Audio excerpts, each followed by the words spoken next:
Today's Monday, March 15th, 2021, coming up a Roland Martin Unfiltered. Folks, I am here in Atlanta, Georgia, where black activists are putting major pressure on business groups to come out against Republican voter suppression bills.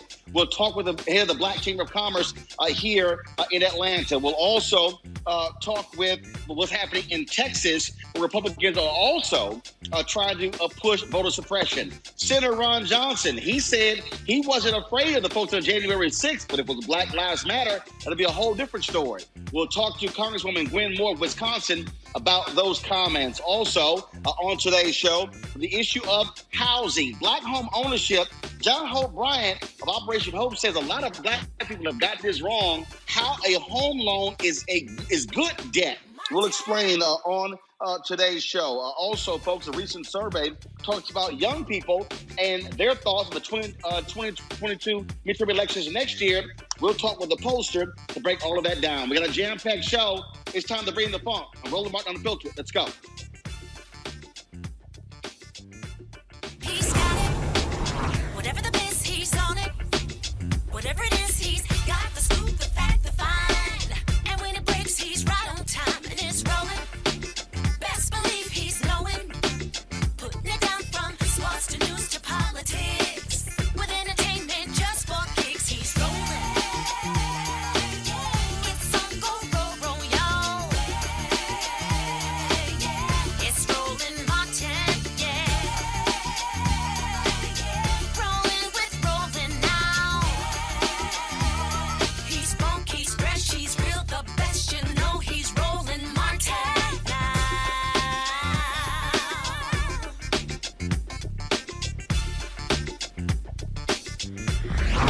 Martin.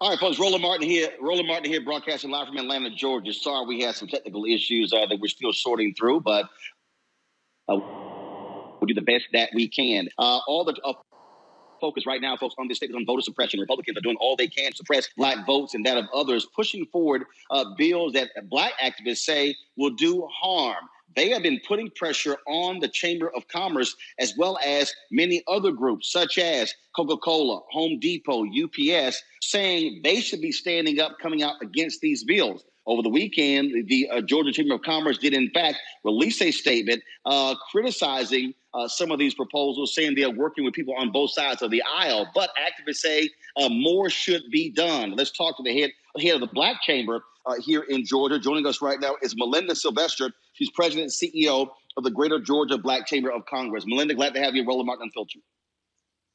Mr. Roland, I'm honored to be on your show. Thank you for the opportunity.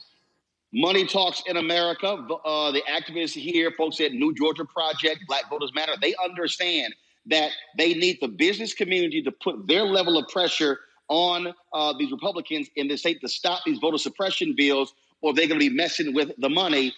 What is the Georgia Black Chamber of Commerce saying? What are you saying to your counterparts in the Chamber of Commerce? And what are you saying to these corporations in Atlanta and Georgia, Delta, Coca-Cola, UPS, about them using their voice to oppose what's happening in the state capitol?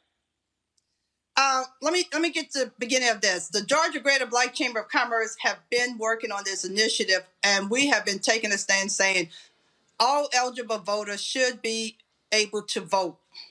And what we created was, it's your business to vote. So we had been marketing businesses and voting for a long time. And so you've been doing that for a very long time, but let's talk about, though, let's talk about those companies. What do you want them to be doing? We want everyone to get engaged. It's going to take all of us. It takes public-private partnership. We need to revisit. There's some good in the legislation, like Sunday voting. There's some good having our poll watchers get training and important. There's some good where poll workers can work in adjacent counties and communities. So there is some good. What we would like to do is take a step back. Let's listen to voices that are different. And let's come back together at the table. There's no urgency to hurry up and push current legislation. I think it needs to be looked at. There's changes that need to be done. Let's look at the good. Let's do what's right. And then let's revise everything. But that's not what they're doing. They're not talking about those things, Melinda. They want to actually end early voting. They actually want to stop no excuse absentee balloting. They want to basically limit Sunday voting because they want to stop souls to the polls. They want to. So what the Republicans want to do is they are mad they lost with Biden, Harris winning, and Ossoff and Warnock, and they literally want to rig the election. That's what they're trying to do.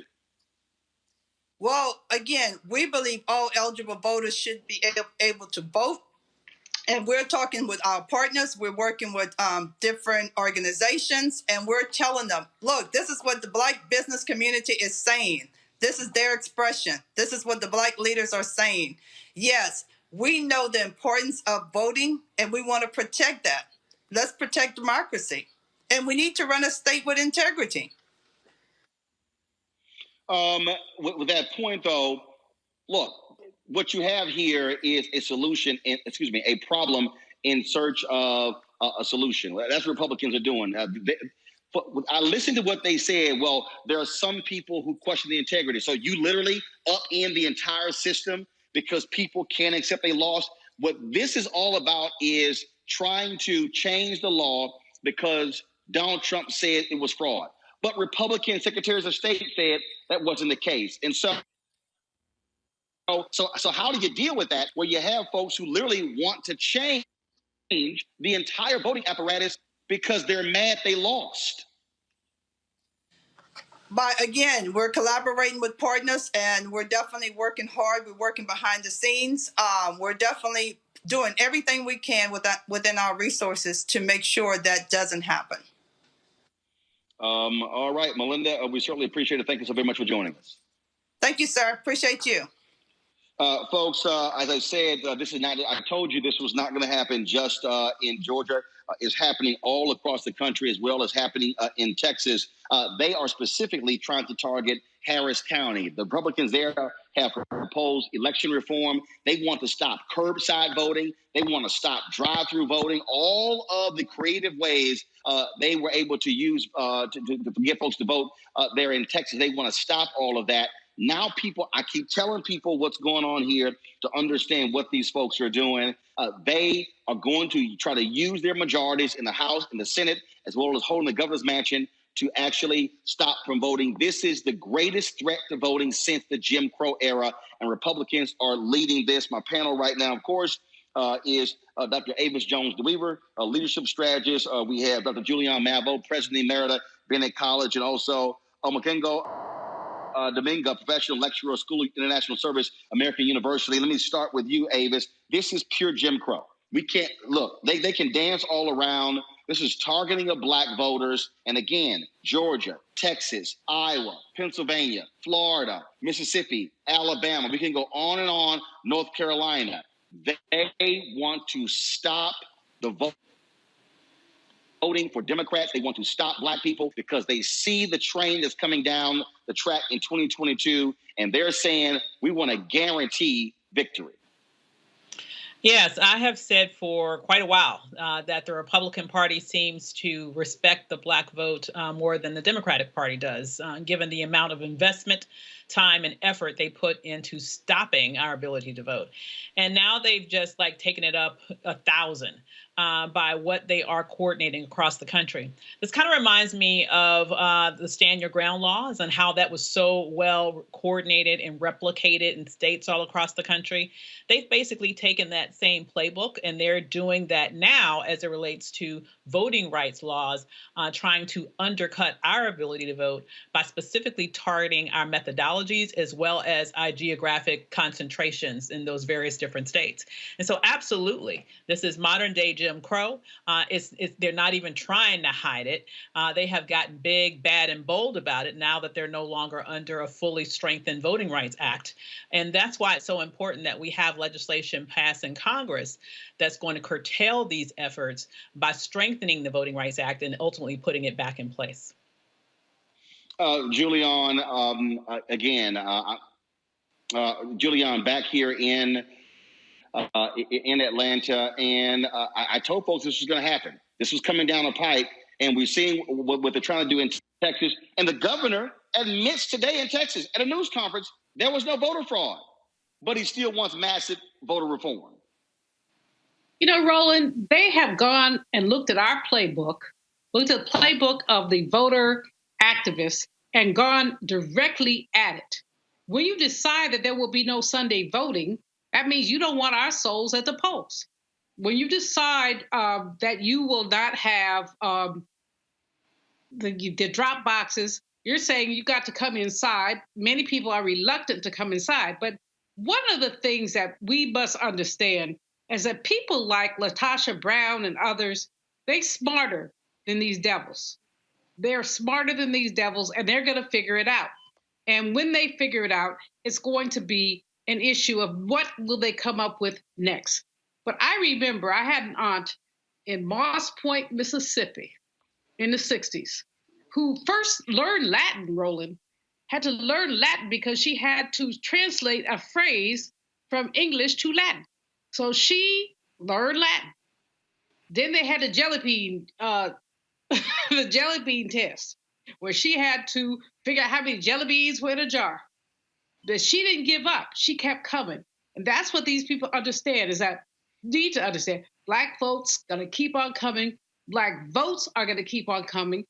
It may be more difficult, but we do have H.R. 1, and it was interesting about H.R. 1. It went down on party lines. One Democrat voted against it, but other than that, it was party line vote. And what does that say? Republicans don't want us to vote? What does it say? Yeah, of course. That's first of all, Omekongo, that's exactly what it is. Republicans don't want us to vote. This is pure Jim Crow. And they're trying to say what really, again, is shameful when they say, well, there are people. There are people who simply just didn't trust the last election. Yeah, because they're believing a lying idiot. That's why. So we're supposed to sit here and accept the changing of voter laws because you got some stuck-on stupid people who believed an idiot like Donald Trump who said the election was stolen? You are absolutely right. And we have to remember that for anybody out there who says my vote doesn't matter, all we have to do is ask the question, if our vote doesn't matter, why are Republicans working so hard to prevent us from doing it? We have to continue to stay active. Right now, I even heard a story today where they cut early voting by 9 days. And so they're doing everything possible, as Dr. Malvo said. I know that we're going to rebound, but we have to stay awake in every way, shape, and possible because they are not going to stop until they not only have a Republican back in office, but Trump back in office. So we cannot let our guard down, and we need to continue to support. If we're not in a state where this is happening, we need to put our social media, our finances, everything we can towards making sure that this does not happen because they will not stop. What you're looking at, and this is what the Black Chamber, this is what the Georgia Chamber of Commerce actually released. This is with a tweet. The Georgia Chamber continues to engage in a bipartisan manner with leaders of the General Assembly on bills that will impact voting rights in our state. We have expressed concern and opposition to provisions found in both HB 531 and SB 241 that restrict or diminish voter access. As these two omnibus bills move through the legislative process, we will continue to work on ensuring both accessibility and security within our voting system. That's obviously stronger than what they initially said. As you still hear the dancing by the Chamber of Commerce here. And look, they are not going to come out hard in support of going after these companies. But what the activists are saying to Delta, Home Depot, Coca-Cola, as well as UPS, Aflac, and others, they expect them to say something. And you also have the internal dynamics of people inside of these companies also saying, we got to speak up. You know, Roland, it's really interesting when you look at the combination of corporate responsibility and corporate integrity, because these folks know they're wrong. They know that the legislature is wrong. They know that Home Depot, Delta, you go down the list, they have employees and constituents who are repelled by this legislative action.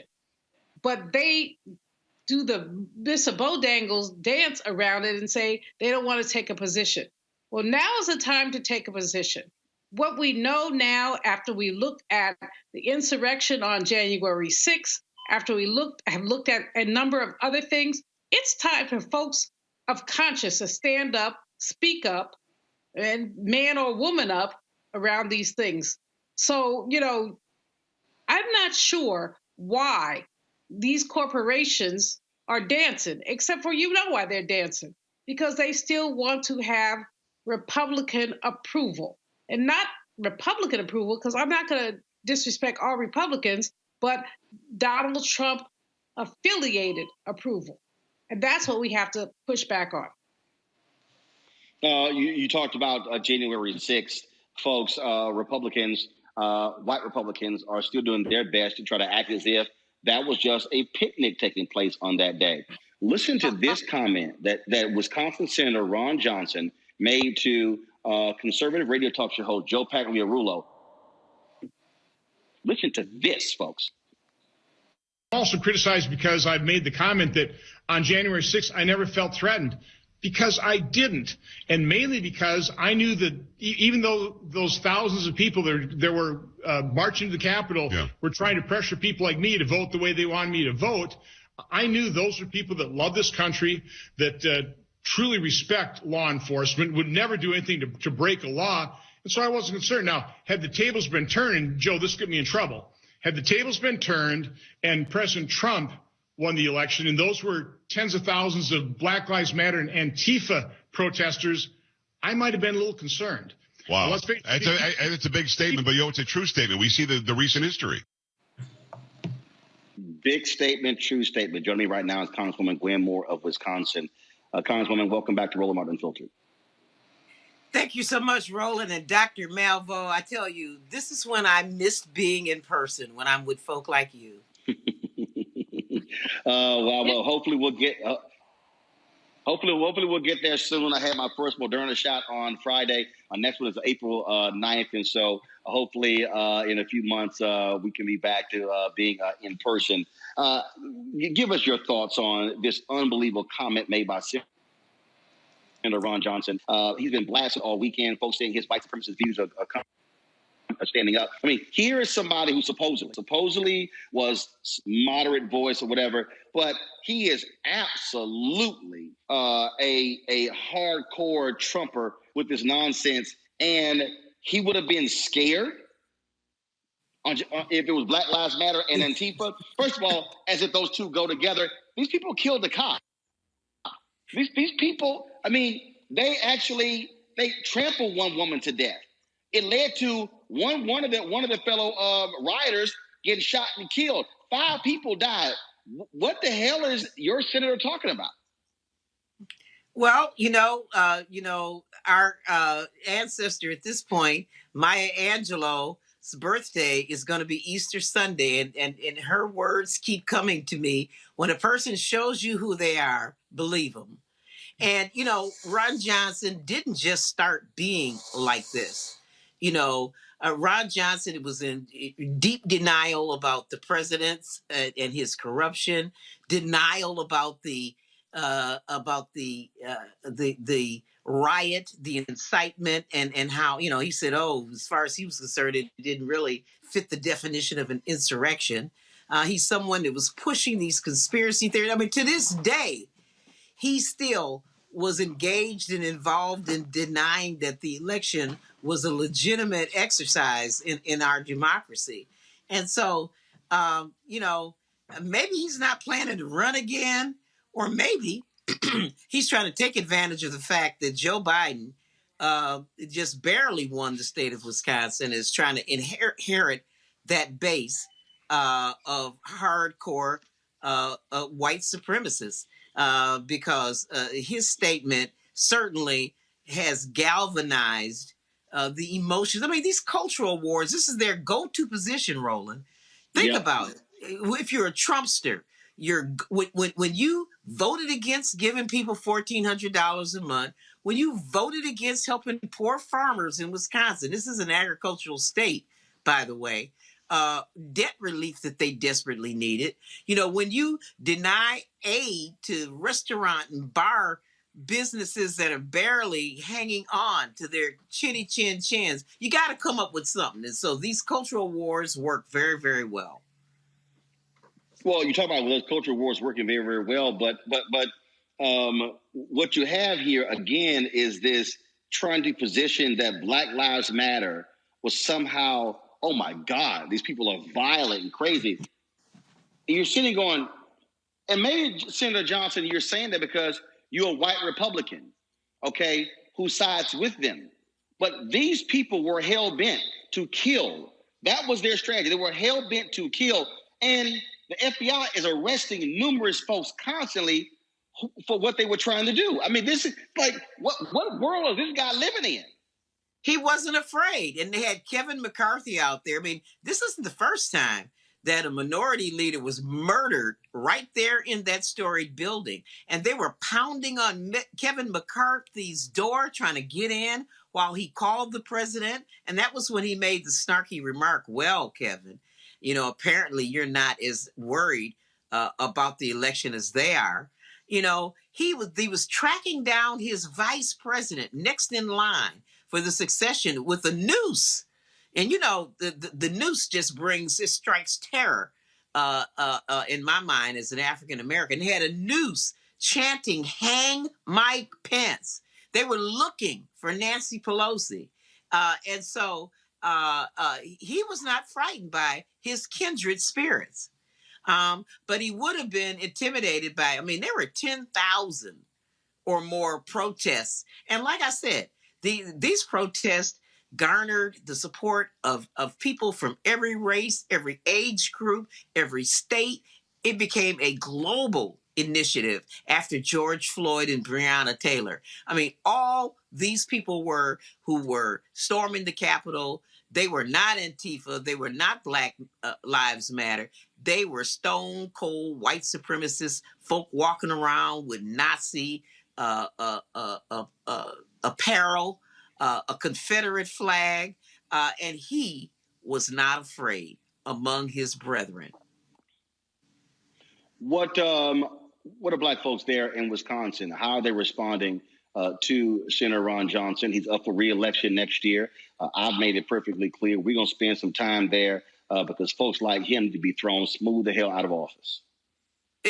Thank you so much, Roland. Thank you, and I'm going to hold you to that, to come on to the Milky Way, because we're going to need it. I mean, this is a swing state. We have some of the worst conditions for African Americans in the country here. Those data get buried underneath the fact that, you know, we're not Mississippi or Alabama or somewhere with large numbers of African Americans, but per capita, we have the most incarcerated African Americans, most redlined, least home ownership, worst place in the country for Black children. So many indicators, so much of the misery index.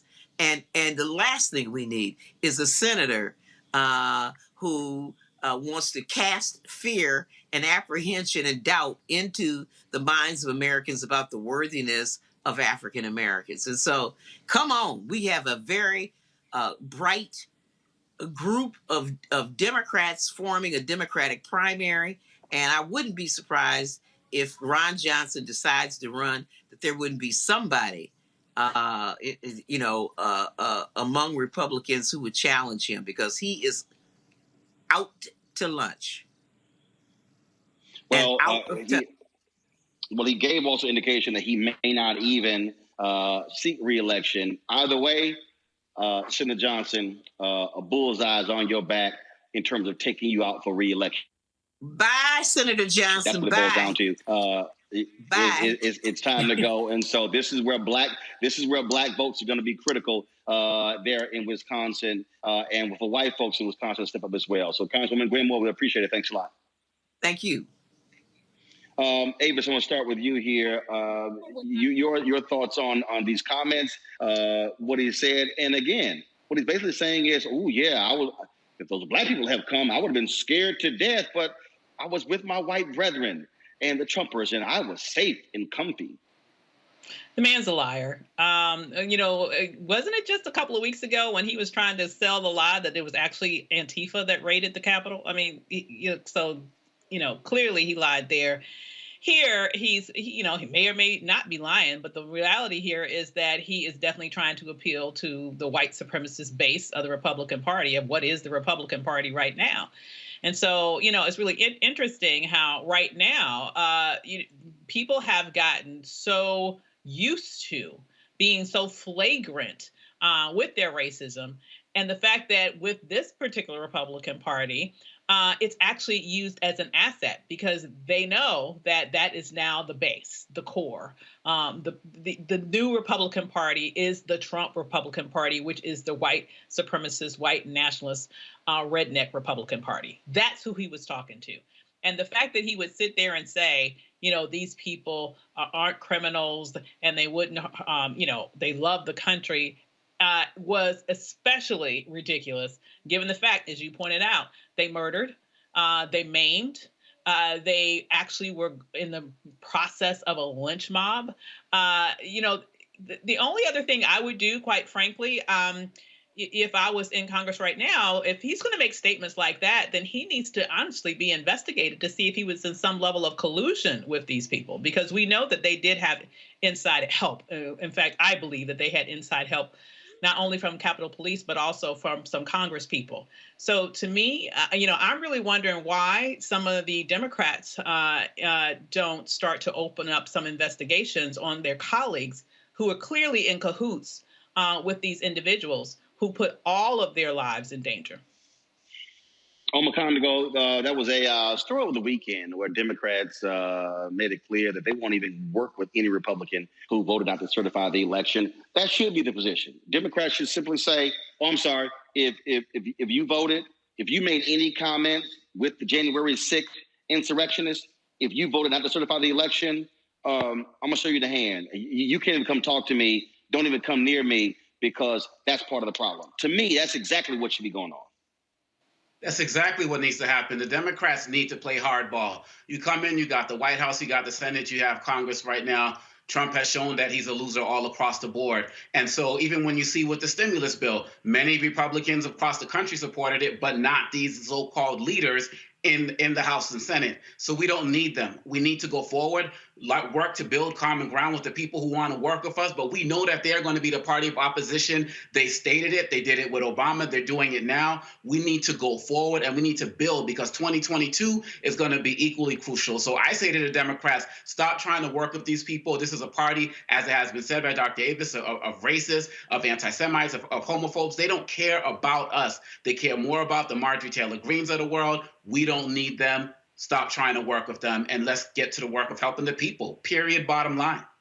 These people are pure evil, Julian. Simple as that. And for them to endorse and support what took place on January 6th and give lip service, we can't ignore it. And so there has to be an absolute repudiation and say, no, we're not dealing with any of y'all folk. We can't trust you. And y'all support people who want to put people's lives in danger. And if you still fly down to Mar-a-Lago and taking a picture with that white supremacist Donald Trump, then the hell with you.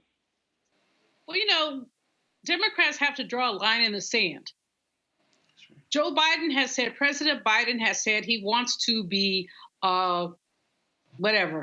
inclusive, bipartisan, blah, blah.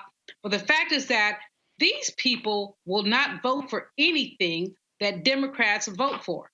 Let's look at H.R. 1, which went down on strictly partisan votes. They say they want us all to be able to vote. They lying. They want them to be able to vote and them to exclude us. And so when we look at all this stuff, what we have to say is, as you say, line in the sand. If y'all not down with the real deal, just step. And we have to do everything by reconciliation. We will. We have the votes to do it, and we have the basically the gravitas to do it. Roland, what is going on here right now is that these people, they're not even honest. They don't want fairness. They want power. And this is how they have set it up. They don't want to be fair. They want to be in charge. And they're disturbed that Black folks, Democrats, leftists, basically captured the House and the Senate. And that's why when you look at H.R. 1 and you look at the Georgia legislation The Georgia legislation is, how can I put, surgically poised to attack the work of the Black Lives Matter, Black Votes Matter, LaTosha Brown, and those movement. Get rid of souls to the polls. They don't want our souls in the polls. They want our souls as well away from the polls as possible. And so we have to just man and woman up. Y'all gonna try it? We got something for you, because we've always had something for you. And now we know what we have to do. Well, absolutely. All right, folks, got to go to a break. When we come back, we'll talk about young voters in 2022, how critical that could be. We'll talk with a pollster who has been talking with them and giving the results of this new poll. That's next on Roland Martin Unfiltered, broadcasting live from Atlanta, Georgia. Senators, this cannot be our future. Do not concede, Mr. President. Fight hard. This cannot be the future of America. That's what we got! The fuck, let's go!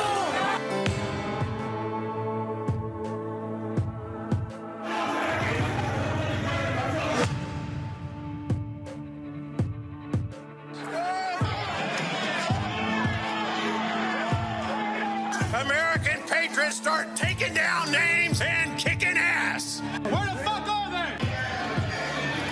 Everybody stand down! Where the fuck is this? People died that day.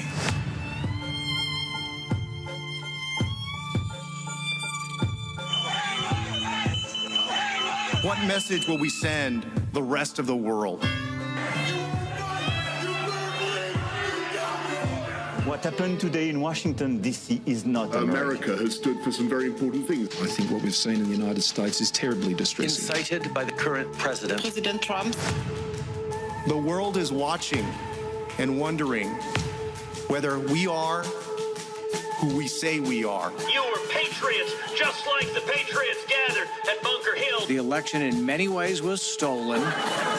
Blessed are the peacemakers, for they shall be called the children of God. And at one point, people started chanting, kill him with his own gun.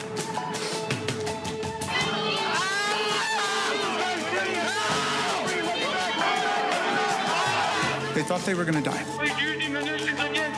Watching someone use an American flagpole to spear and pummel one of our police officers ruthlessly, mercilessly. We didn't need more witnesses. We needed more senators with spines.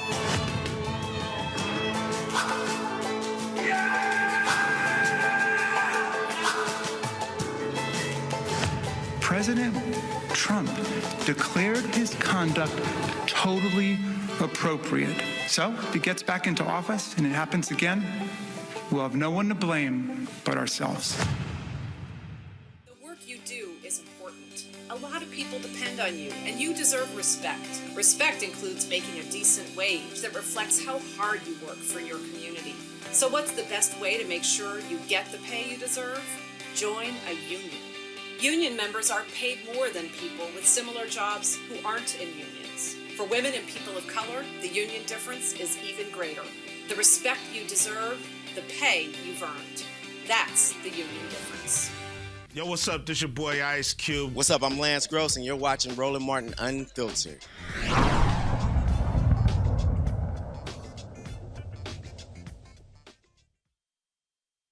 All right, folks, welcome back to Roland Martin Unfiltered. The young voters have played a critical role in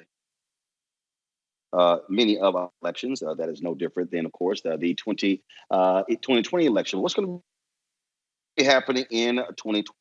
And that is young voters are going to play the critical role in that midterm election. So, Johnny Berry, the founding partner of Hit Strategies, he's been talking to these voters. Let's hear what they have to say. Terrence, welcome back to Roland Martin Unfiltered. What's up, Roland? Thanks for having me back, brother. How you doing? Doing great. So let's talk about the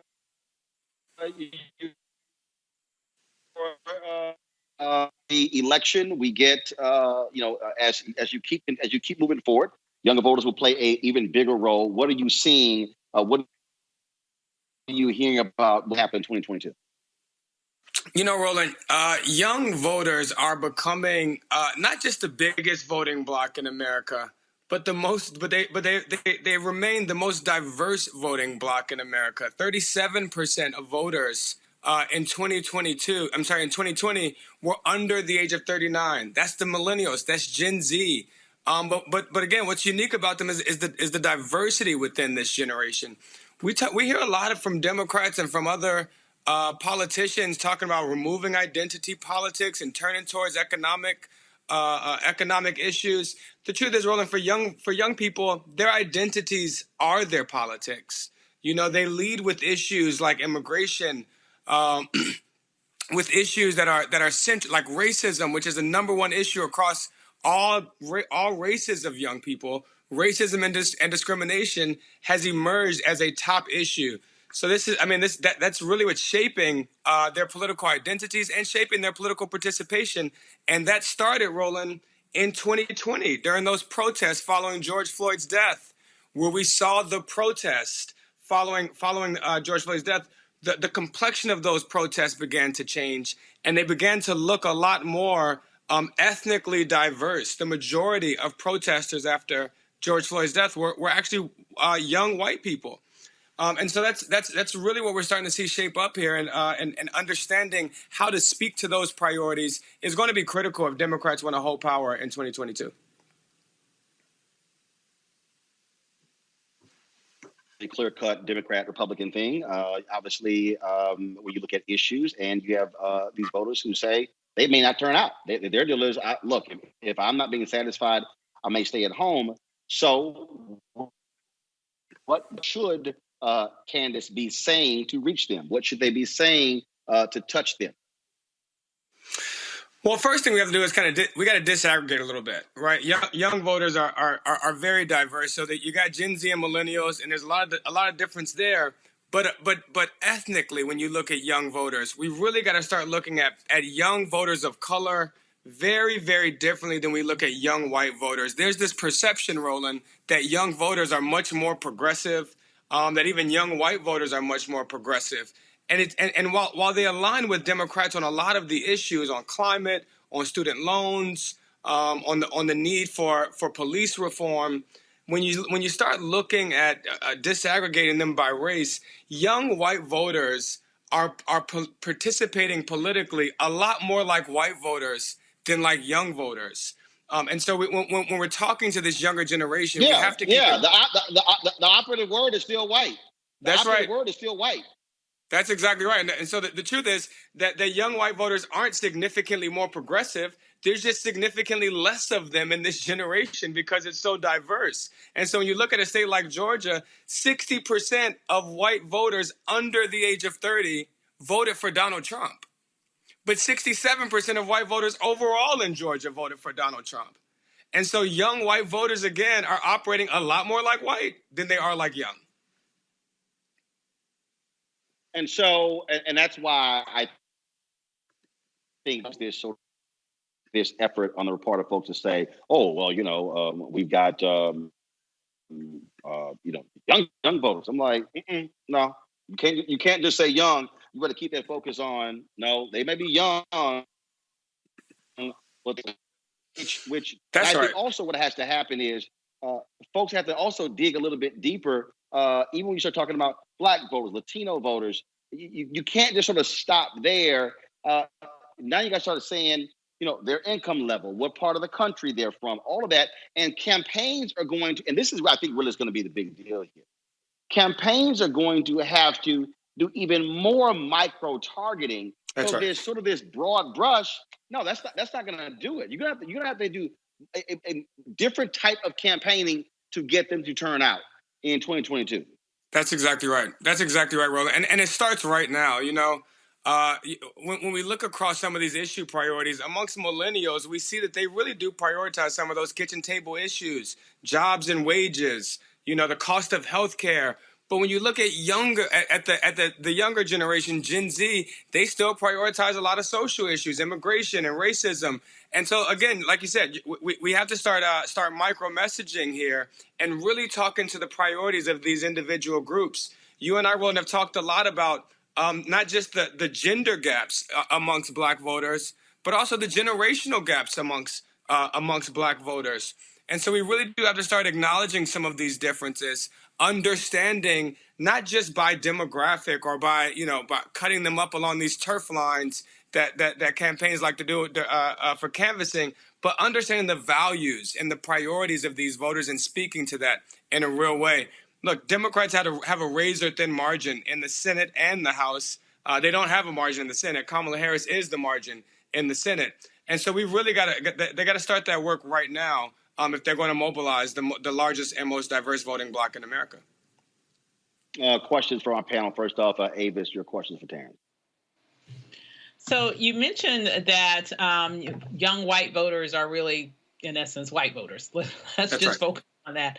But what I find was interesting, so this past year, I've been involved with the Black Women's Roundtable survey that we do with Essence annually. And one of the things that we've been noticing in recent years is when you look at Black voters, and particularly Black women, that's who we focus on, that younger Black women are actually more likely to start to be more diverse in terms of their political leanings, meaning that they're much less likely to be clumped, quote unquote, in the Democratic category, and instead are more likely to be interested in looking at independence as an independent leaning, or maybe even Republican more than their older counterparts. And so with those trends, first of all, is that applicable with other young people of color? And if so, what can that tell us in terms of the overall direction of young voters? Is it that they're quite really not nearly as progressive as we think, not just in terms of white voters, but as it regards to voters of colors and specifically of Black voters too? That's a great question. And, I mentioned the gender gap between Black voters, where Black men are slightly less likely to support Democratic candidates, slightly less likely to personally identify as Democrats. But the same gap exists amongst the generationally, that young Black voters have less loyalty to the Democratic Party, less affinity to Democratic candidates, and are less and quite frankly are more likely to consider and to support Republicans. But the differences are important. For the gender gap, Black men are more likely to support Republicans because they are in fact more conservative on some issues. But for younger generations, it's not because they're more conservative. When we talk to young Black voters in focus groups, the reason they are less likely to support Democrats and more likely to consider Republicans, it is punitive. It is frustration and cynicism toward the Democratic Party, and what they would consider a herd mentality. And so they are willing to consider options. And that is why Democrats do, in fact, have to start treating young Black voters and Black male voters as a persuasion audience. What have you done lately is a question that young Black people bring to the voting booth. Julian? I'm shaking my head because I'm thinking about what you're saying, especially around what Democrats promise and what they don't deliver. The Biden-Harris ticket promised higher minimum wages, student loan recovery or forgiveness, and now they're doing the Mr. Bojangles thing where they haven't done that. Meanwhile, Republicans have not promised Black people anything.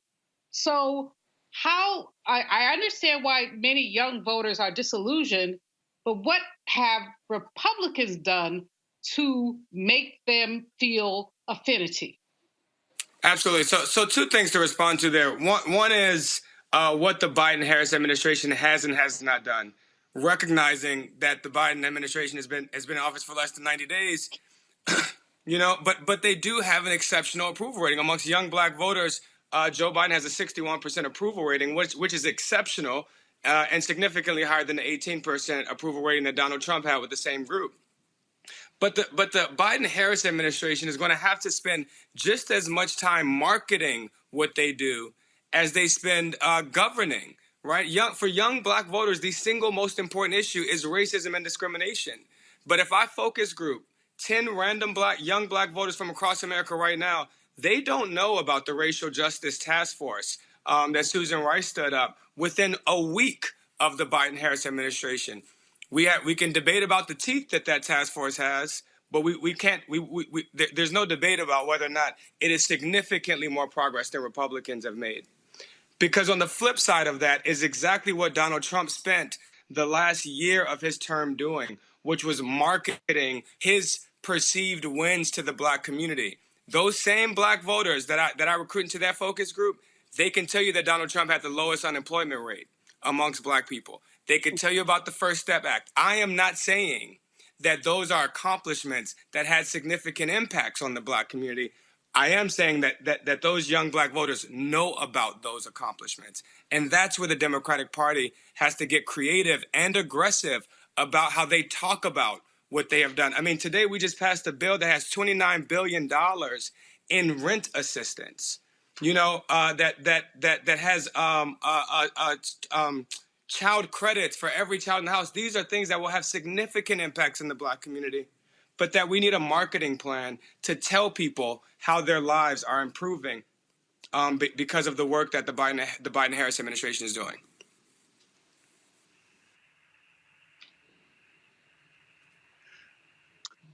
Terrence, I got one more question from our panelists. Go right ahead, Makongo. Yes, I was wondering, first of all, your research is amazing, and thank you for that. The number that stood out the most for me was 38 million. You said there were 38 million young people that were unreached by either party. And so kind of following up on your last question, when you talk about the marketing, what does that look like? Is it more social media? Have they tried social media, but that's just not effective? They got to move to new platforms. What does that look like in terms of reaching that demographic? I mean, it is social media, you know, and you know, Barack Obama really did pioneer democratic efforts of reaching disenfranchised and disaffected communities using the internet, specifically to raise a ton of money. AOC and a lot of other young politicians are still using it in very effective ways, but so are misinformation and disinformation campaigns that have begun to use social media more aggressively and more surgically to target the most disaffected voters. If you all remember, Republicans had a stay home campaign during the 2020 campaign that was not geared at converting young voters of color to Republicans. It was geared at keeping them from voting. And when voters are already cynical, when they already have questions about whether or not politics affects their lives, then that misinformation is effective. And it was a young black man in Florida who said to me, my hood didn't get, in a focus group in Florida a few months before Election Day, he said, my hood didn't get any better under Obama. It hasn't got any worse under Trump. So tell me what any of these presidents got to do with me. And so until the Biden-Harris administration, until Democrats in Congress and Senate can explain to that young black man how his life is getting better because of the things that they're doing every day, then we can expect them to remain disaffected and keep on fighting over the existing voters in the electorate as opposed to activating that sleeping force of power that is 38 million young voters that stayed on the sideline in 2020. All right. Terrence Whitberry, we so appreciate it, man. Thank you so very much. Thanks, Roland. Always a pleasure. All right. Thanks a lot. All right, folks, got to go to a break. We come back on Roland Martin Unfiltered. We're going to talk home ownership. A lot of African Americans got all kind of information out there. Over the weekend, John Hope Bryant and I were tweeting, and there were people who took exception to his perspective that owning a home is good. We're going to have that conversation right here on the show. And so come right back. We'll be back in a moment. If people begin to believe that their democracy is fraudulent, if they conclude that voting is a charade, the system is rigged, then God knows what could happen. They rigged an election. They rigged it like they've never rigged an election before. Actually, we do know what could happen. It's happening right now. The U.S. Capitol overrun, under siege. Pro-Trump extremists storming inside, flooding the halls, breaching the floor of the House of Representatives and the Senate. Millions of Americans sincerely believe the last election was fake. It was a landslide election, and everyone knows it. We will not go quietly into the night. When thousands of your countrymen storm the Capitol building, if you don't bother to pause and learn a single thing from it, then you're a fool. I know your pain. I know you're hurt. We had an election that was stolen from us.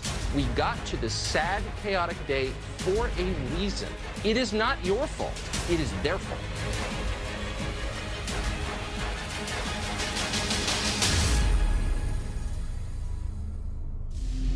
Donald Trump is not done dividing America. He's come out of hiding to find his old friend, the spotlight. On Sunday, he took the stage at the Conservative Political Action Conference in Orlando, Florida, where he lobbed insults, spread conspiracies, and lied. This election was rigged. The same things he's done for 4 years, with no concern for the destruction he leaves behind. He'll get the attention he craves. After all, even condemning him feeds his insatiable need to be seen.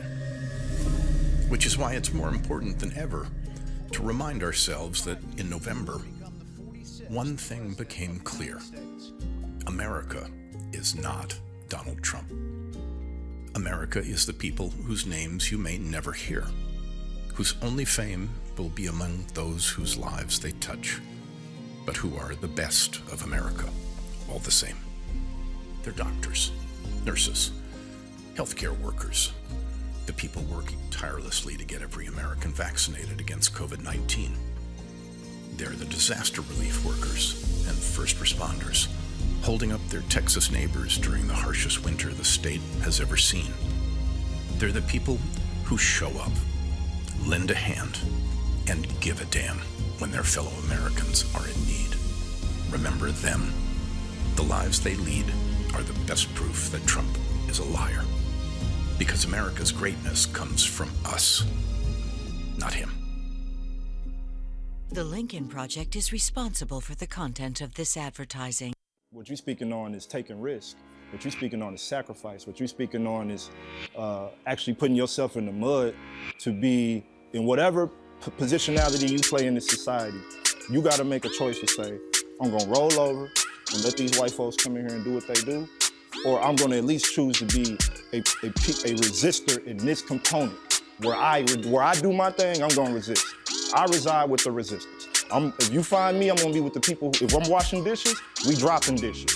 If I'm delivering pizzas, we taking some back to Pookie and Ray Ray because we know they ain't got no food at the house. Whatever I'm doing, I'm never in the position to reaffirm a goddamn thing that they got going on. And I don't care how I play it, I don't care what I put on, I don't care what suit, what tie I put on, I don't care how clean I look for the day, I don't care how prestigious I talk for the day. If I'm in the building, black folks getting something out the deal.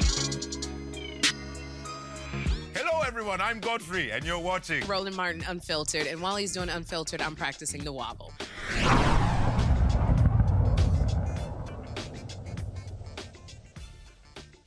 So the Biden administration, they plan on launching a $500 million public relations and community blitz in order to push folks on the vaccine.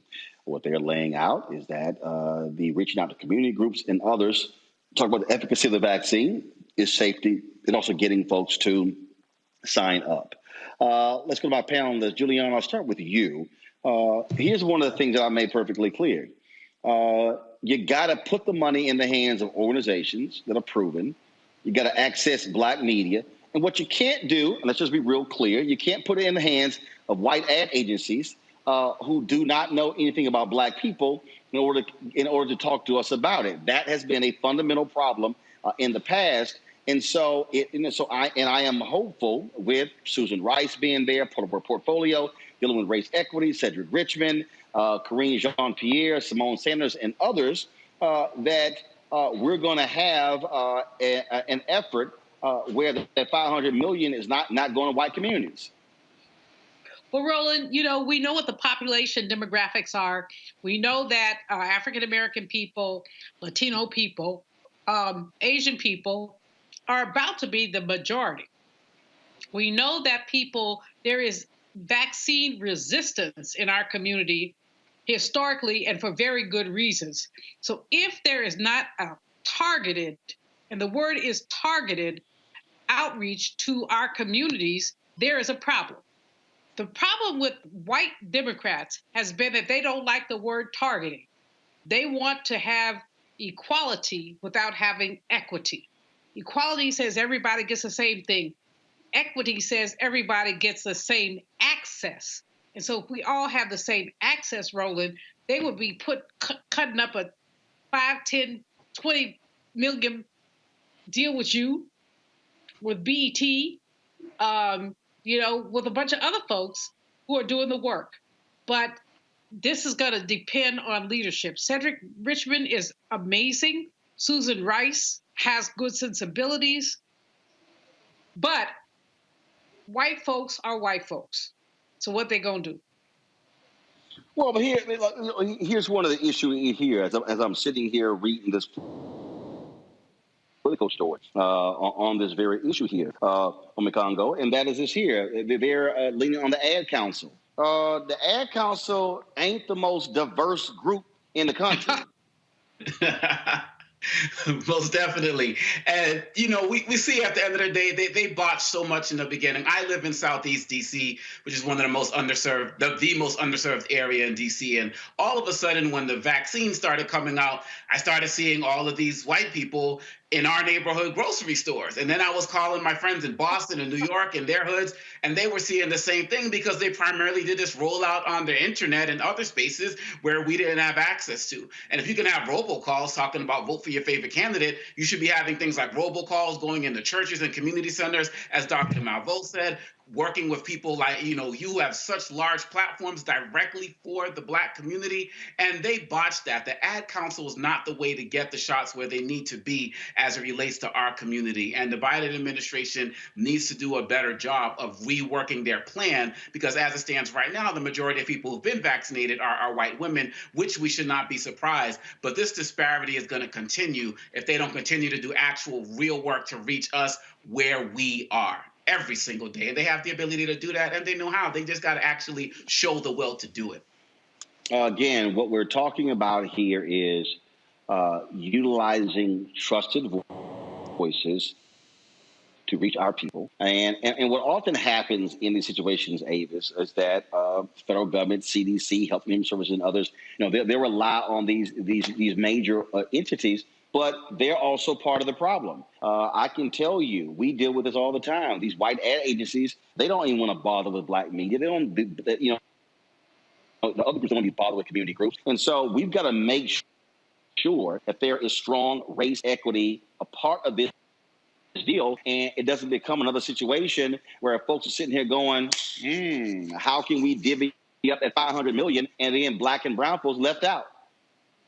Yeah, it sounds like it's well on the way to being that. It makes me think about when I was executive director at NCNW and how funding was pushed with regards to the HIV crisis that disproportionately did not really target the Black community as much as it should have, given the disproportionate nature of our community and the impact with that disease. What I really would like to know, though, is just, it's my understanding that Susan Rice is supposed to be chairing a committee on equity.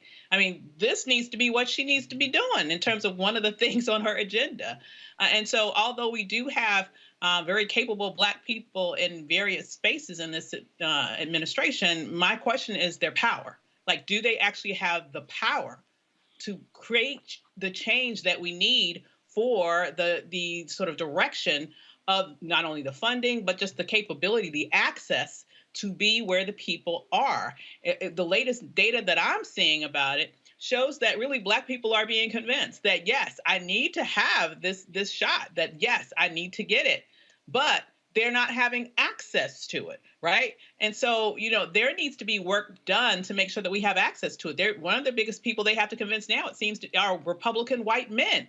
And so the issue isn't as much, just the messaging, but it's also, are people able to get it in their communities and how it's actually being distributed? All of these things need to be attacked from an equitable standpoint. And right now, by all indicators, it isn't. It is going to be, look, when you start looking at the numbers, I think it was on Saturday, some 4.5 million vaccines were distributed across the country. The president has said he wants a vaccine for every American to be done by May 1st. They got a long way to go to hit that. but you got to figure out how to reach folk where they are. That's just what it boils down to. Mm-hmm. You know, Roland, absolutely. I mean, I think one of the challenges is that white folks have bought into the Tuskegee narrative. They keep saying, oh, well, we don't want to have the vaccine because of Tuskegee. Well, Tuskegee is a stain on our nation's history. But as Ava said, and my other brother, if you have the vaccines sitting in Southeast, but the women from Ward 3 are running to Southeast because they can get it, other people can't, that's a challenge. I got my vaccine because my godchild, bless his soul, basically camel jocked the computer. He was on it for hours to make sure that I could get it. I kept going on there myself, and they say all the slots are filled. Then he figured out how to do it, and he stayed on the computer for like hours. Who's gonna do that? Our people are being sidelined because they don't have, as Ava said, the access. And so this is the challenge, is how to get the CVS in Southeast to say, we're only going to give you the virus, the shot, if you have this zip code. That's what has to happen. Or how about this here? This is, okay, why in the hell are we not doing, as Tom Jonas said last week, why in the hell aren't we doing vaccines 24 hours a day? Hello. Literally. I don't understand. I don't understand why you take their grocery stores. There are Walmarts. I don't understand why we're not doing 24 hours. Why is it not around the clock? So that way, those folks who want to go at 2 o'clock in the morning, look, if you can open some damn stores early for Black Friday, you damn sure can figure out how to do 24-hour vaccines. Yeah, you could. You could, absolutely. I mean, I agree with you. And, I've heard of like specific localities that have had longer hours. And, I'm not sure if it was 24 hours, but have been more aggressive. But it takes that type of creative thinking. It takes that type of desire to make a difference. And then we also have to realize that there are some states where we know that people are openly jerry-rigging the system for white privileged people, like in Florida, for example. So, a lot of this has to do with who's in charge, because it's 50 different systems in essence, because we have 50 different states. And some of these states just quite openly are being very, very politically driven about who they provide access to. And we, all the time in those types of states, especially, tend to be at the bottom of the list. And I even have students now in my classrooms. I teach at American University. I got some of my students telling me that they've been vaccinated. And I'm like, you're 19. You're kind of like, how is that even working? And so we talk about those connections that people have, that complexion of connection that some people say, and they're already ahead of the curve. And so we've really got to step up our game. The Biden administration needs to step up its game as it relates to working with local communities, because we're getting played right now. And Vice President Harris visited that same giant that I'm talking about right here in Southeast. We need more help here. Again, I don't understand what the problem is, why these folks, look, if you're going to sit here and have the vaccine, put the resources there and say 24 hours, 7 days a week. That's what we're going to do. Forget this whole deal of trying to compete for a 15-minute slot to get in. It's like, no, it's going to be 24 hours. And all of a sudden, imagine if you've got 200 locations in each major city, that's 24 hours. I think you can start vaccinating a hell of a whole lot of people. I think that it will also be easier once we make the full transition. It sounds like more of the vaccine is moving over to the Johnson & Johnson version, which is a one-shot regimen. I've actually been vaccinated along with my 92-year-old mom. And when we went through, we had the Moderna, the 2-shot regimen. We're calling on our experiences. They had, windows of opportunity. You had to go online, as was mentioned. You got a time that roughly you had to be there in the morning or in the afternoon. But I believe there had to be a level of record keeping there to be able to schedule you to come back for your second shot, which I think create a little bit more complexity than having it be more loose. But if it is a situation where, and it sounds like the administration has invested in buying millions more of the Johnson & Johnson version, which is the one-shot version, then with that, it's much more simple because everyone just needs that one shot. And so to me, when that becomes the norm and more of the standard, I think it probably will be easier to have a 24/7 type of regimen with regard to vaccine distribution. But Roland, you said, and it's a really great point, if you can open CVS 24/7 to get whatever, cough drops, whatever, you can open it to have the vaccine there. Whether it's a one shot or the two shot, my doc said, look, you get whatever they offer you. Don't start quibbling about whether you get the Moderna or the Pfizer or the Johnson & Johnson. Just get whatever they offer you. But I think that one of the challenges is we haven't made it easy for people, and people who have more time, who have more resources, who are better computer literate, are able to basically manipulate the system. When I went for my first shot, there were about 20 white folks, frankly, standing in line who did not have an appointment. So they kept telling me, if you have an appointment, go ahead. They were waiting to see if there was going to be extra shots. And they had somehow figured out that there would be extra shots at that location. So they were just standing there waiting in line. When I went for my second shot, it was geriatric 101. I mean, I didn't see anybody, who looked like they were under 60. And again, it was the same kind of thing. So it's being rationed in very interesting ways. And the 24/7, Roland, is a great idea. Let anybody walk up and get it. And if it's Johnson & Johnson, Pfizer, Moderna, whatever, it really doesn't matter. What matters is that we're able to get our lives back into the world when we're able to say we've been vaccinated. The big problem that you have is very simple, and that is we now live in a society, and again, this is coming from somebody with a digital show, where people are trying to drive everyone online, but we keep forgetting the fact that not everybody lives in an online world. Yes. Not everybody does. And so it is not, and so you can't, and then of course, if you're living in places where the perfect example, I'm sitting here right now, in Atlanta, but the particular place where I'm staying, I've got 20 megabits per second download to upload. That ain't a lightning fast internet. And so that's the other issue. You might have internet, but guess what? That speed matters when you're trying to refresh and you're trying to slide in slots. All I'm saying is, look, make it all hands on deck, go 24 hours. And here's the whole deal. All right, you're the United States military. Use a damn National Guard. Come on. Go 24 hours. Look, if you're trying to get everybody, but it's crazy. Oh, this place is going to be open from 9 to 4, then from 9 to 1 on Saturday. No, say 24 hours. And guess what? What you do is you do limited number of places. If it's overwhelmed, you add locations. And guess what? In a particular area, if you're 24 hours and you're tracking it, and frankly, you're not seeing that traffic that exists between 1 a.m. and 6 a.m., fine. You make it 7 a.m. to midnight. You modify the schedule, but you got to have more places that are actually doing the vaccine. So we got to see what happens. All right, folks, got to go to a break. We come back. We'll talk about home ownership rates. Home ownership, not home ownership rates. Home ownership, specifically when it comes to African Americans. But the concept of what's good debt versus bad debt.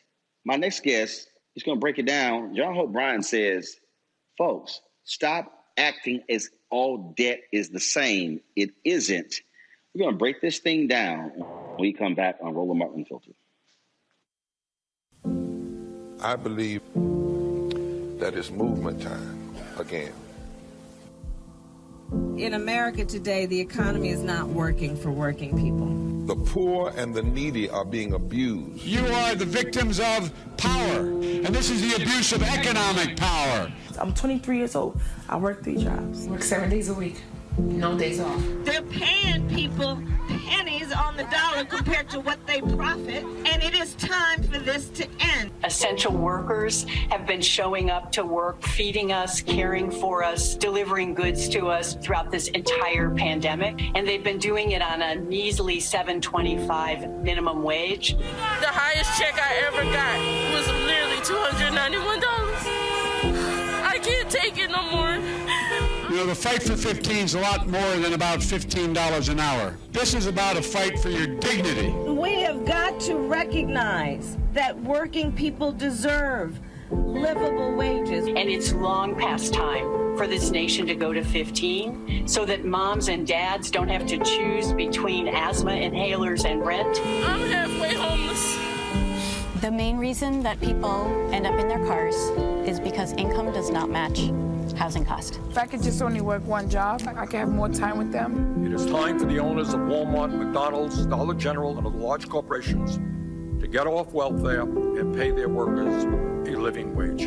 And if you really want to tackle racial equity, you have to raise the minimum wage. We're not just fighting for our families, we're fighting for yours too. We need this. I'm going to fight for it until we get it. I'm not going to give up. We just need all workers to stand up as one nation and just fight together. Families are relying on these salaries, and they must be paid at a minimum $15 an hour. $15 a minimum anyone should be making to be able to stay out of poverty. I can't take it no more. I'm doing this for not only me, but for everybody. We need 15 right now.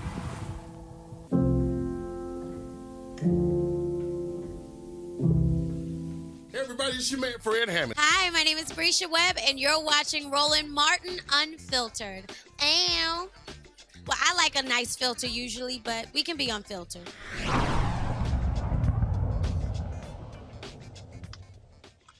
Black folks in America have the lowest home ownership rate at 47%. White Americans, 76%. Now, well, obviously, we could talk about student loan debt. We could talk about redlining and all those different things. But also, a lot of this is just the notion of you don't know what you don't know. So over the weekend, John Hope Bryant, founder of Operation Hope, sent out a couple of tweets. It was to talk about this very issue. And I responded, and I talked about what's good debt. And then that led to a bunch of people commenting and weighing in and saying, oh, that's not right. Even if you buy a home, you don't really own the home. The bank owns the home. Some people call home ownership a racket. It was all this different stuff. And so I said, you know what? Let's actually have the conversation on the show where we can talk about it and we can really walk folks through this. So joining us right now is John Hope Bryant, founder of Operation Hope. He's been on the show numerous times. John, always glad to have you back. Welcome back to Atlanta, my friend, the moral capital of America. Absolutely. So let's talk about this, John, because I remember a few years ago, I got into this vigorous debate about student loan debt. Now, granted, I graduated December 1991. Tuition was a lot different then than it is now. But I made the point to folks that I saw my student loan debt as good debt. Why was that? Because that college degree put me in a position for the jobs that I've had. And if I added up the income that I have earned over the last 30 years since graduating, that's a significant amount of money. So if I compare that money to what my student loan debt was, I said that was good debt. I said, now, if I went out and got a $50,000 car right after I graduated, I said, that's bad debt. And I had this back and forth, and somebody was like, well, yeah, but what if you had no debt at all? I said, look, I couldn't have no debt conversation. Mom and daddy didn't have the money. It's not like I had the money as well. I didn't have a full ride scholarship. So I said, and look, Congress hasn't passed free college, so that hasn't happened. So I said, but we do have to look at debt a different way. And you really were trying to help some folks with this this weekend to understand the reality of home ownership and what the home means. Yeah. By the way, if there's going to be a serious discussion about reparations in this country, it probably should be K through college education for every Black person in America, as long as they do something gainful and positive with that education. It gets written off as an investment, but that's a separate topic, separate show. I was stunned, Roland, when it was 1 a.m, and I sent out a tweet that I thought was a non-issue, right? No big deal. I sent out this tweet that that white Americans have half of white America has a mortgage as debt, and 1 in 5 Black Americans have mortgage as debt, and that we need more good debt. And man, Twitter just lit up. And I couldn't figure out why. Like, what's the complication here? It makes no sense that we're having this conversation, particularly this part. Wait a minute. We don't own the home. The bank owns the home. No, actually, that's not true. It's just not true. The bank has a mortgage on your home. The bank does not participate in the uplift, the upside on your appreciation. They don't get the depreciation, which you write off your taxes. They don't get the appreciation, which is the equity between what you owe and what the house is worth now and what it is worth in the future. In fact, I'll go one step further. So that's good debt. And in fact, the tax policy on home ownership is brilliant.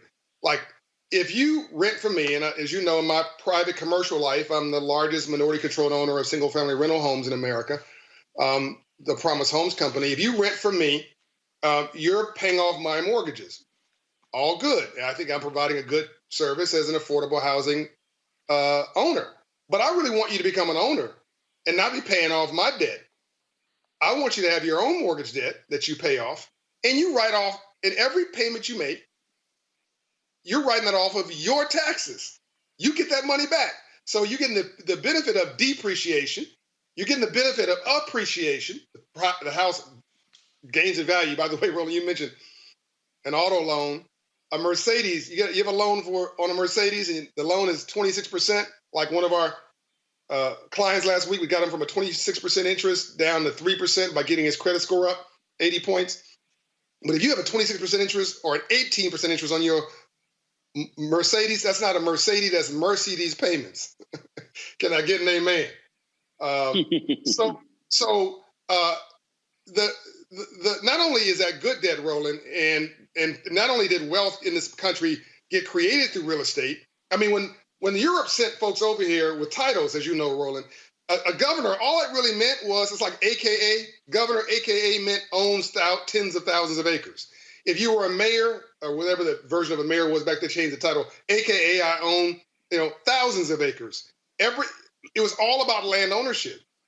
It was all about land ownership. And what did they bring the slaves to work on? Land, right? So that's where wealth came from in this country. And it was another misnomer. Somebody said, well, billionaires don't have debt. What are you smoking?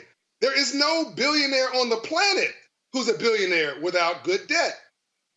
Anyway, this obviously just lit me up because I'm just so heartbroken that my people are laboring under such bad information, which means we don't participate in the two things, Roland, that create upward mobility. Here's two things that have never gone down in the history of America: real estate and the stock market. Now, somebody, Roland, will say, watching this show, no, not true. John's wrong. We had the depression of 2009, the recession of 2009. We had this. Yes. Here's what happened. It went up and it corrected and went down.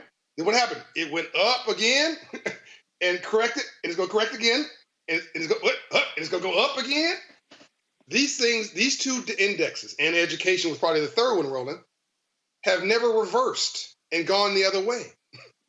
The thing that even the point that you were making about being able to write off the interest on your taxes, again, it's sort of how you look at that. I'll give an example. When I made the decision, I'm gonna pay my house off, my home in Texas. My accountant said, I say don't do it, by the way. Yeah, but go ahead. Right. The accountant told me don't do it because we're getting the deductions. And I then sat down and I said, okay, I want you to tabulate the deductions. I said, what is it? They said, oh, well, it's the interest that you're paying. I said, right. So I want you to multiply that by 20 or whatever. I said, so you want me to keep paying the mortgage and keep paying that interest? I said, for the tax write-off, if I pay the house off, I own it outright, and the only thing I'm paying annually are the property taxes, which can also be written off. So let me stop you. Let's be intentionally argumentative here. All right. So as brilliant as you are, and you're really brilliant, I did a whole video on the genius of your publishing library. So, but as genius as you are, let's just be argumentative here. I'm going to say respectfully, you're not right enough, because the beauty is that if you have leverage on that house, a good debt appreciates. Is debt associated with something that appreciates? Bad debt is financing jewelry.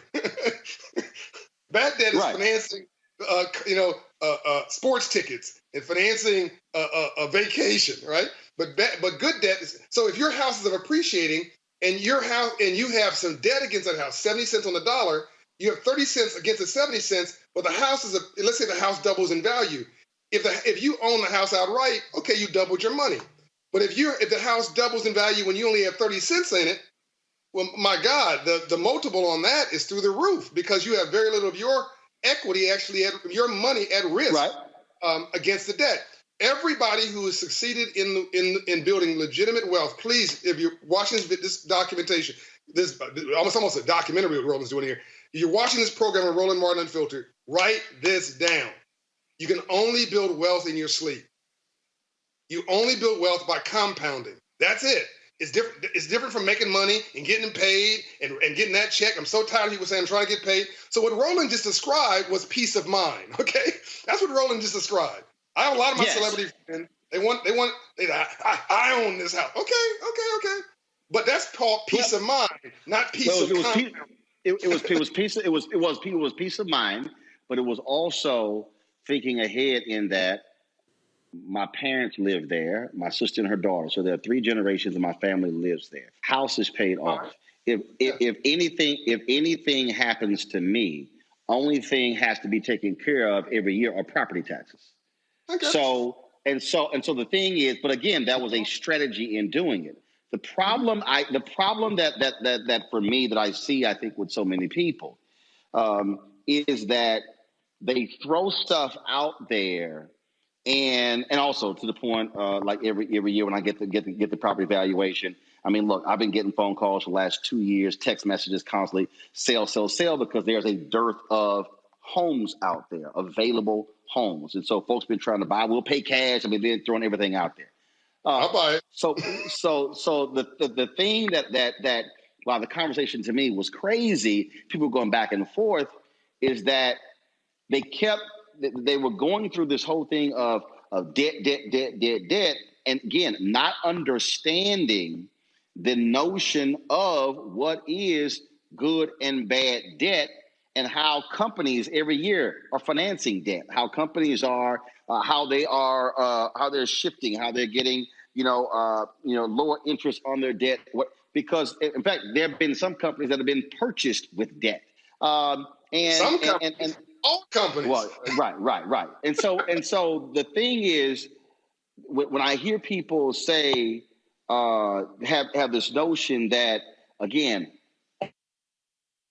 all debt is bad, that's why it was crazy, because that's just simply not true. And by keep pushing it out there, you're basically doing the same thing to me. I think when it comes to the vaccine, is that you're sharing misinformation and you're not educating people on what's real and what's true. No, it's worse than that, Roland. We are predicting a lifetime of debt and poverty because your consumer debt is going to continue to rise. Bad credit cards and all that kind of stuff, that's going to continue to rise. But if you don't have something to offset that, which is an asset based on good debt that continues to rise, then what you're going to end up with is zero net worth, nothing to pass, no generational wealth to pass on to your family. So one lady was like, I'm going to be a renter for the rest of my life. Okay, you're going to be poor for the rest of your life. Because the only way that the average person in America builds wealth, let me rephrase that, the most popular, most credible route, factually documented that the average American family builds wealth is through their home. It's the equity in their home. Where the equity for the start of the business come from? From the home. Where does somebody want to secure, your consumer loan from? Your equity from the home. When you pass on the glory, God bless you. If that should happen, happen. God bless your family. Then where do they get the largest increase in wealth? From the home. I have celebrity friends who brag about not having any debt on their properties, and I tell them it's just not good use of cash to have $2 million sitting in a building somewhere. It may make you feel good, but what have you taken? It's $2 million building, put a $1.5 million mortgage on it at good rates if you have a good credit score. I'm talking about 3% money, Roland. I believe in God and God alone. But if I was agnostic, I'd bow at the altar of low interest rates. Okay, I mean, if you can get 2%, 3% money, it's like somebody's giving you money. It's like free, right? And if you have good credit score, 700 or above, you can get 3% money right now. I'm in a house that has 3% money. I don't know how the bank's making any money, but it's brilliant for me. And I can tell you examples of how I took. Well, there's a condo I had in LA, and I bought it for a couple $100,000. It's on La Tijera for those watching you from Los Angeles. 7122 La Tijera, I think is the address. I don't own it anymore, so I don't give you the address. And you can go to public records and look at this. Bought it for $200,000 and change 15 years ago, whatever. It went down in the economic crisis of 2009. All my black friends around me, sell, get rid of it. They all sold their stuff. They were afraid. Sell it, sell it, sell it. So I held on because I needed some place to live back then. And I had a renter in it. And so the renter was paying the mortgage, just enough to pay the mortgage and the property taxes. Actually, I think I had to pay a little bit of property taxes. Everybody said I was stupid. So now I owe more, Roland, than the value. I owe now the value's 100 and something, and I owe still 200,000, right? So I forget about it because it's taking care of itself, and I'm getting a little depreciation. Roland, I looked up 5 years later. I sold that condo for $750,000. Free money. And it cost me nothing to keep it because it took care. If you want to make sure you have a hedge against poverty, people watching this program, you need to do 2 in 1. Buy a home and live in it like Roland's doing and pay it off just like Roland did if you want to. And then buy 2 homes, rehab them and rent them. And I don't mean fancy properties. I don't mean we need to stop buying stuff in places we don't know. With money we don't have to impress people we have no idea about stuff that don't matter. Need to stop profiling and renting uptown and buy something downtown in the inner city in a working neighborhood near jobs, right? And buy the worst house in the best block, the worst house in the best block in your neighborhood, and buy it, rehab it, and rent it. You will never go broke. That or an engineering degree, you'll never go broke. You get your kid an engineering degree, they will never go broke.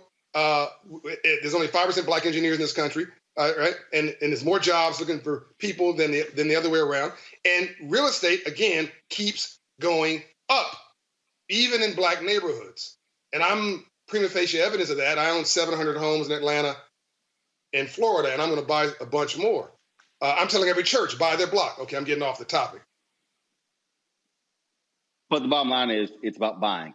Julian Malveaux, I want to go to you. You're an economist. Hey, Julian. The thing, Julian, it just goes to is when I use that phrase, when you don't know, you don't know.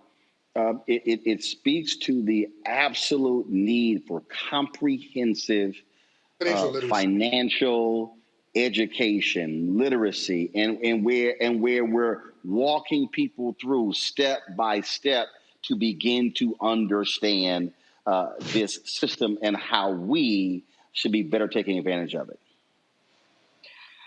Roland, Brother Bryant is absolutely brilliant.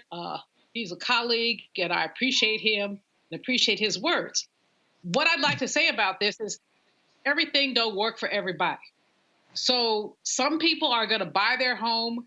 They don't care about what they have access to in terms of interest rates and such because of the security.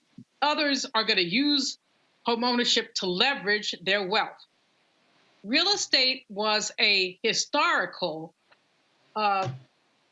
foundation for Black people over the years, and we can go back and look at it. It's less so now, but back in the day, as John has said, people would buy their block, buy the house next door, do that because that was really the wealth that they were building.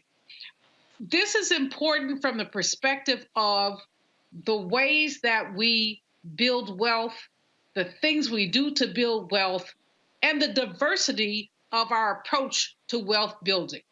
But I think that I missed a Twitter storm. I guess I just missed it, but I'm not on Twitter every day.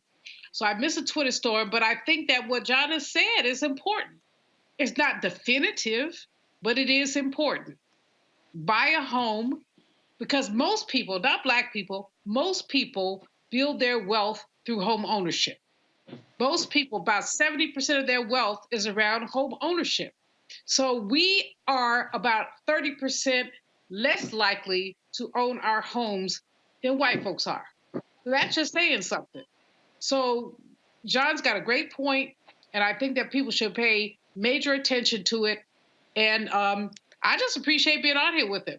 The brother's bad. She's bad. I want to go to Avis. Avis, your thoughts on this? Yeah, it is unfortunate that,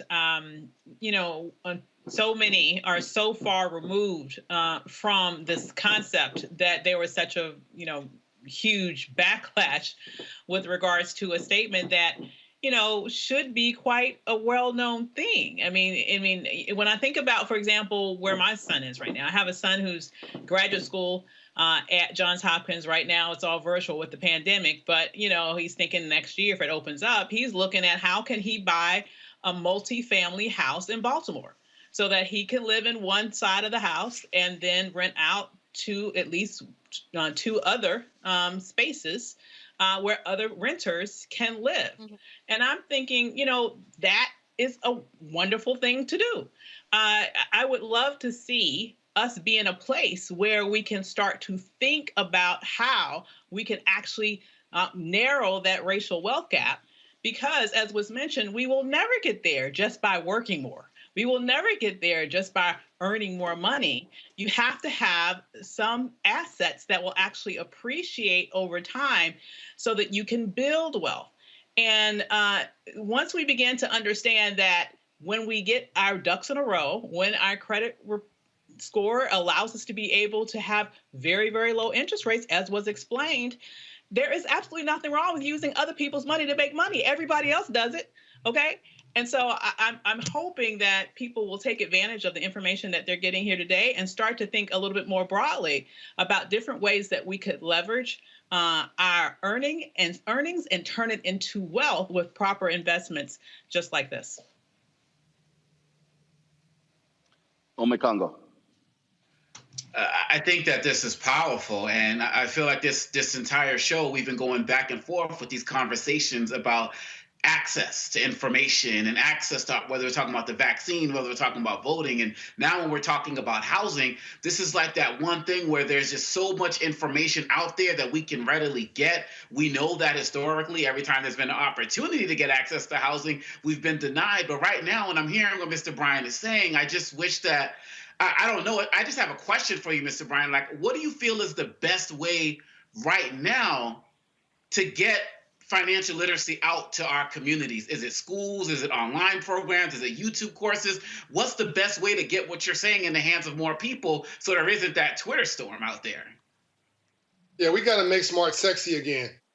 We've been making dumb sexy for a long time, man. We've dumbed down and celebrated it. Quincy Jones says it takes 20 years to change a culture.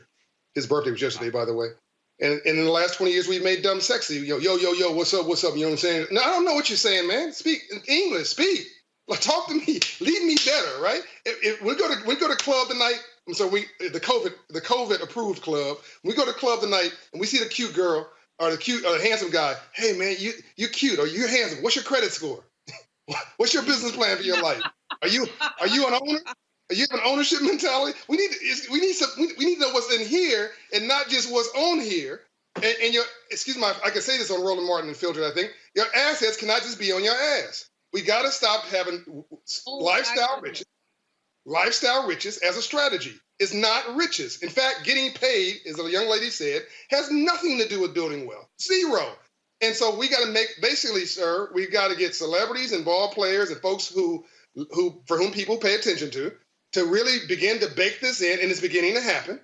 And I think we need to make financial literacy the civil rights issue of this generation. We need to make it like the law funded by Congress, K through college, free financial literacy. And I think Ms. Malvo will agree with me on this, and I think she's brilliant, by the way, long underrated, brilliant. I think we should have introduction to entrepreneurship in high school. Because if you can't get a job, then let's help folks create them, which is why Operation Hope is so passionate about 1 Million Black Business Initiative that we launched with Shopify to get all our businesses online. 96% of our businesses don't have an employee. How do you build wealth that way? I mean, how do you do anything that way? You're on a treadmill. You're on a treadmill. And we're stressed out. We're exhausted. What did Malcolm X say? We've been bamboozled. We've been tricked. We've been fooled. Here's another one. I mean, I just couldn't believe that Roland and I spent going back and forth. I think with Roland was a day and a half on Twitter. Yeah. With people, they were absolutely sure they were right, and they were wrong. It's just wrong. Everything that was said, with all due respect, I love you very much, it's just dead wrong, and somebody has to lay it out. So we got to make this appealing and interesting, and here's the good news. People can still do it right now. They can. Last point, John. You said earlier you had a guy who had a Mercedes with a 26% interest rate, and by raising his credit score 80 points, he went from 26% interest rate to 3%. 3.5, 3.7. I put it on Twitter. I have the exact number. Yeah, his payment dropped like a rock, So there's two ways to make money: make more or spend less. Do you know, Roland, that 41% of Black people have a credit score below 620? Basically half of us. So when you go to the bank and the bank turns you down for a loan, not you, because you'll get whatever you want, turn it down for a loan, we assume it's racism. Well, historically it has been. But right now, I think the gentleman said, I want hair like his, by the way. You got to show me how to do that. The gentleman said, but in 2021, my mother's credit score is 867. I think she told me 2 days ago, which means my mother's not Black, she's green, right? She can get anything she wants. So if you can get your credit score up today, so the reason that they're giving decline may not be because you're Black. It may be because your credit score stinks and the bank's not going to tell you because they don't want to be sued. Half of us are locked out of the free enterprise system. You can't get a small business loan unless you have a 700 credit score. That's another show you need to do, which is this free money coming to Black people through this $1.9 trillion stimulus bill. That's a whole deal all by itself. That's a whole show all by itself. But we will. Trust me, we will. Yeah, I'm just exercised about this, man, because I think we're living in a moment in history, like right now. But history doesn't feel historic when you're sitting in it. It just feels like another day. And I think if Dr. King was alive today, this is what he'd be obsessing with right now. And we never got the memo on money because of Freedmen's Bank after the Civil War, after Lincoln was assassinated, it was closed. That bank was chartered to teach free slaves about money. So other than Ms. Malvo and a few others, there's nobody doing this advocation. And meanwhile, the world is passing us by, Roland. There's a whole other show on difference between cash flow and wealth. Two completely different things. I get so tired of you saying, I want to get this money. I want to get paid. I can get this dollar. I could care less about getting money. Let me build wealth. It'll create cash flow. John Hope Bryant, founder of Operation Hope. We certainly appreciate it. Where can people get more information about Operation Hope? OperationHope.org, or download the Hope in Hand app on your phone. It's all free, by the way. There's no charge for these services. Or call 888-388-HOPE, or just talk to Ms. Malvo, because she can probably hook you up all by herself with her just some individual counseling. But we do counseling in 26 states for free. Well, folks, you can't say you didn't have the information and no one ever told you about it. John Hope Bryant, we truly appreciate it. Thanks so very much. Love and light. All right. I want to thank my panel as well. Folks, if you want to support what we do here, Roland Martin Unfiltered, your dollars make it possible for us to have these type of conversations. You can do so by joining our Bring the Funk fan club. Our goal is to get 20,000 of our fans to give, on average, $50 each for the year. That's $4.19 a month, 13 cents a day. If you do that, trust me, we don't have to rely on corporate sponsors to be able to bring you the most unfiltered and unapologetic Black news out there. You can go to Cash App, $RM Unfiltered, PayPal.me/R Martin Unfiltered, Venmo.com/RM Unfiltered, also Zelle, Roland at RolandSMartin.com or Roland at RolandMartinUnfiltered.com. You can also send a money order to New Vision Media, NU Vision Media Inc., 1625 K Street Northwest, Suite 400, Washington, D.C., 2006. Folks, that is it for us. Tomorrow, a special edition of Roland Martin Unfiltered. We're going to focus on Black-owned media. Tomorrow is the anniversary, 194th anniversary of Freedom's Journal, the nation's first Black newspaper, which was launched March 16th, 1827. So tomorrow, Byron Allen will join us. Richelieu Dennis of Essence will join us. Morgan DeBon of Blavity, as well as African-American ad agency owners. We're going to be talking about the money, Black media. What is the future of Black media? That is tomorrow, right here on Roland Martin Unfiltered. I'll see you then. Holla!